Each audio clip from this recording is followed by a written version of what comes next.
Salut à tous et merci d'avoir cliqué sur cette vidéo. Aujourd'hui on va parler de l'invention et de l'histoire des effets spéciaux. Donc si la vidéo te plaît, n'hésite vraiment pas à t'abonner, à mettre un pouce bleu et à mettre un petit commentaire si t'as quelque chose à dire. Sinon je te retiens pas plus longtemps, je te laisse avec la suite. Bonne vidéo.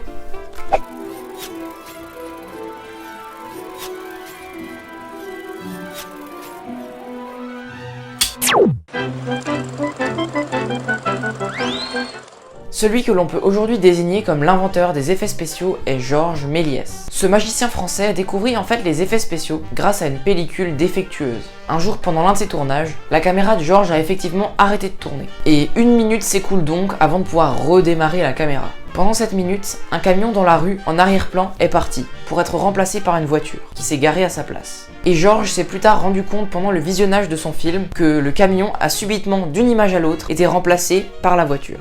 L'arrêt sur image est alors inventé.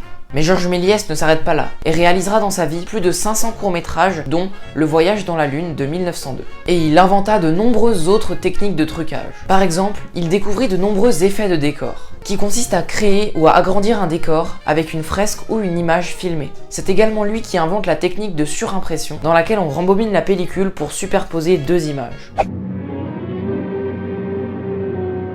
Dans les années 30, plein de nouvelles techniques sont inventées, mais on utilise toujours surtout le matte painting et les maquettes. En 1933, pour le film King Kong, on utilise une marionnette pour les gros plans, ce qui fait de ce film le pionnier de l'animatronique. Et la même année, le film L'Homme Invisible utilise la technique du cache contre cache pour masquer l'acteur. Dans les années qui suivent, cette technique va ensuite laisser place au dunning, avant d'évoluer et de se transformer en la technique de l'incrustation.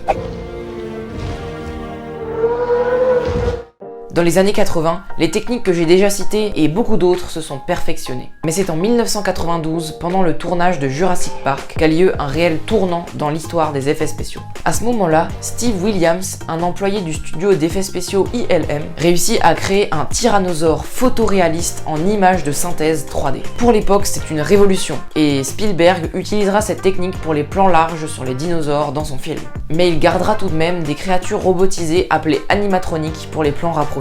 Merci à tous d'avoir regardé cette vidéo. Vous allez me dire, j'aurais pu rajouter beaucoup d'étapes dans l'histoire des effets spéciaux, comme par exemple les avancées qui ont été faites pour la trilogie Le Seigneur des Anneaux, mais j'ai choisi de faire une grosse sélection pour que la vidéo soit plutôt condensée. Avant la fin, je voulais tout de même te rappeler que si la vidéo t'a plu, tu peux mettre un pouce bleu et t'abonner à la chaîne, ça me ferait vraiment super plaisir. Et enfin, avant de se quitter, il me reste plus qu'à te dire, allez, coupez!